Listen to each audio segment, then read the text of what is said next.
The day I survived my heart attack should have been the day I got my life back. Instead, it became the beginning of the darkest chapter one had ever lived. Lying in the hospital bed, surrounded by machines that beeped louder than my own heartbeat, I watched my wife Emily wipe fake tears from her eyes. She held my hand, whispered that everything would be okay, and kissed my forehead before leaving the room to answer a phone call. I believed every word she said. I had no idea that while I was fighting to stay alive, she was already planning a future without me. The doctors told me recovery would take months. They warned me to avoid stress, heavy work, and emotional shocks. Emily insisted on taking care of everything. She managed our finances, answered my business calls, and even discouraged my closest friends from visiting, saying I needed complete rest. At first, I thought I was lucky to have such a devoted wife, but small things began to bother me. She guarded her phone like it contained state secrets. She smiled at messages she refused to explain. Whenever I entered the room unexpectedly, she quickly locked the screen and changed the subject. One rainy afternoon, I woke from a nap earlier than usual. Emily thought I was asleep when she stepped onto the balcony with her phone. The sliding door wasn't fully closed, and her voice drifted inside. "He'll never know," she whispered. "The doctors already said the heart attack probably affected his health. I just need you to help me get pregnant before he figures anything out." Every muscle in my body froze. My chest tightened again, not from illness this time, but from betrayal. I wanted to storm outside, but something inside me said to wait. Sometimes the truth only appears when you stay silent. Over the following weeks, I pretended nothing had happened.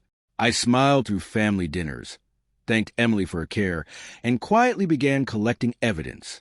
I hired a private investigator using money from an account she didn't know existed. Security cameras inside our vacation home were secretly reactivated. My attorney prepared legal documents without revealing my name. Every piece of the puzzle pointed toward one man, Daniel, Emily's former college boyfriend. According to everyone, they had ended years ago, but according to the surveillance reports, they had never really stopped seeing each other. The investigator delivered his first report inside a plain brown envelope. I expected photos of secret meetings or romantic dinners. Instead, I found something completely unexpected. Daniel wasn't just meeting Emily. He was desperately asking her for money. Thousands of dollars disappeared from our joint account and landed in his hands. Digging deeper, I discovered why. Daniel owed enormous gambling debts to dangerous people who weren't interested in excuses. Emily believed she was building a perfect future with him, but in reality, she had become his personal bank. Yet even that shocking discovery wasn't the biggest secret hidden beneath the surface. Curious about Daniel's background, I authorized a full investigation into his past. The results left me speechless. Years earlier, Daniel had secretly undergone a medical procedure after an accident that made it nearly impossible for him to father children naturally. The medical records were legally obtained through evidence connected to an ongoing financial fraud investigation involving one of his former employers. Emily had risked her marriage, my trust, and our entire future believing Daniel could give her the child she thought I never could.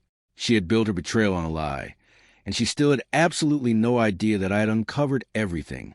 Emily's deception grew bolder with every passing day. She started talking about adoption in front of friends, carefully planning the idea that my heart attack had left me unable to become a father. Every word was part of the story she wanted everyone to believe. I simply nodded and acted grateful for her support. Meanwhile, my attorney finalized every legal document, and my investigator uncovered more evidence than I had ever imagined. Phone records, hotel receipts, hidden bank transfers, and voice recordings painted a picture of months of betrayal. The woman I once trusted with my life had been living a completely different life behind my back. The final piece arrived sooner than expected. Daniel, drowning in debt, secretly met another woman at a downtown restaurant. The investigator recorded their entire conversation. Daniel laughed as he admitted Emily was nothing more than an easy source of money. He mocked her dream of starting a family together and confessed he planned to disappear once he collected enough cash to escape his creditors. Even worse, he admitted he had never told Emily about his medical condition because keeping her hopeful made her easier to manipulate. Listening to the recording, I realized they had both betrayed each other, just in different ways. I decided not to confront either of them immediately.